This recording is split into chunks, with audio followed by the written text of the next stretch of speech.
Hello, my name is Spencer Bertsch, Hi, my name is Summermatter. and this is the video for our Engines 25 extra credit project. The premise of this project is to convert one form of energy to another.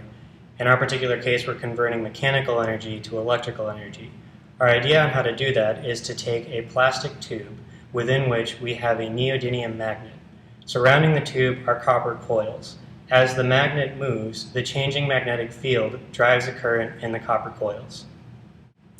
So the applications of this project, we initially designed it so that it could be attached to the rear axle of a mountain bike, and as you were riding the mountain bike over some rugged terrain, every time you hit a bump, it would shake the housing of the apparatus, which would kick the neodymium magnet up and down, generating current.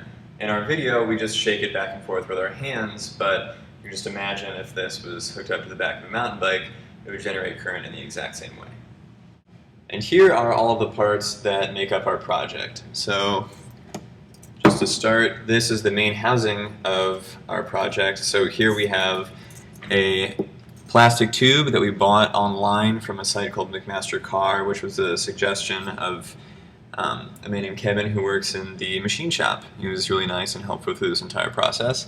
The inside diameter is exactly 3/4 of an inch, and the inside diameter of this, which is a washer made out of the exact same type of plastic, has an inside diameter that's just above the outside diameter of this tube so that we could slide them on easily and then attach them with glue. So the wire that's used here is a 28 gauge motor wire, and we spun the motor wire onto the tube using a hand drill that was mounted on an aluminum cylinder that we made with the lathe. So everything that's here we made by hand in the machine shop, and then we just put some cellophane tape on top to keep it neat. And also, the very ends of the motor wire, we used a Bic lighter to burn the coating off so that it would actually be, that there would be copper wire to contact when we wanted to use the coil. So continuing the parts list, this is the magnet that we used in our device. This was also purchased online with the help from the guys from the machine shop, and this is, as you can see, a cylindrical magnet made of neodymium, and it was the strongest magnet that we used in our device. We also have the spherical magnet. We wanted to use both and see which one was stronger and produced more current and a higher voltage, and in fact the cylindrical magnet produced a higher voltage. So that's the one we want. Another addition to the parts list are the caps that go on the end of the tube. We wanted to make the magnet inside the tube bounce even more. Springs, most springs are magnetic, and so that was not a viable option. Instead, what we did was we purchased, again from McMaster Car, 3/4 inch diameter neoprene spring tube. This is sort of like a rubber tubing, and we glued it to these little aluminum cylinder caps that Spencer made on the lathe. These fit in very nicely on the end of the tube, as you can see, and it helps the magnet bounce even more. So attached to the housing is a simple circuit comprised of a full bridge wave rectifier and an RC circuit. The component involved in the full bridge wave rectifier is a 1N914 Zener diode. In the RC circuit, we have two different kinds of capacitors. This is a 100 microfarad capacitor, and this is a 10 microfarad capacitor.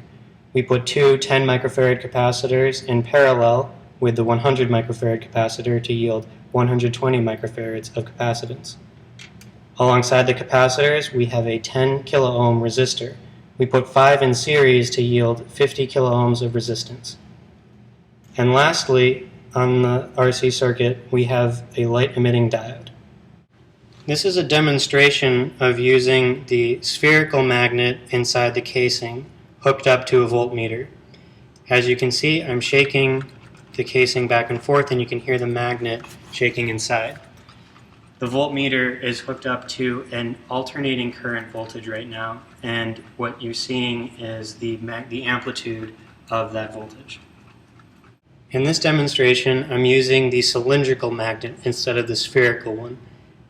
Again, I'm going to put it inside the housing and shake it back and forth. You can hear it shaking back and forth.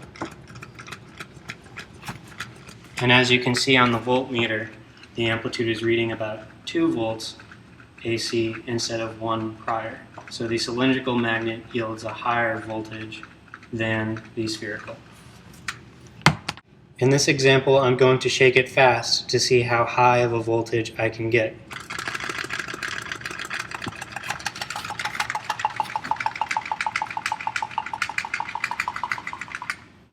As we know, diodes allow current to flow in only one direction.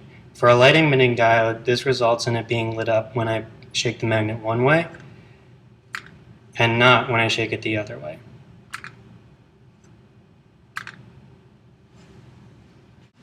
So as demonstrated in the previous example, the LED lights when the magnet is shaken in only one direction. We would like to be able to have it light in both directions. That is the purpose of this circuit that is connected to the central housing. As you can see, here we have a sinusoidal input voltage. This is what is modeling the shaking of the magnet back and forth. This sinusoidal input voltage is connected to a full bridge wave rectifier circuit.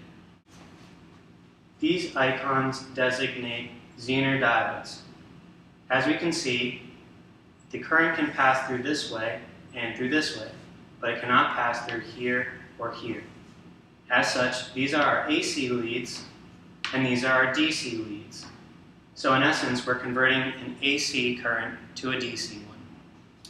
And converting AC to DC is necessary for our purposes because, as Max has mentioned before, an LED lets current only flow one way. So we need DC current coming in through the top here instead of AC.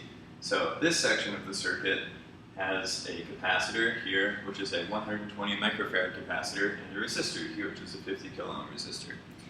The purpose of the capacitor is to charge and then slowly discharge its voltage through the diode, and that will essentially cause the diode to light up for more than a tiny amount of time as the DC current is flowing through it.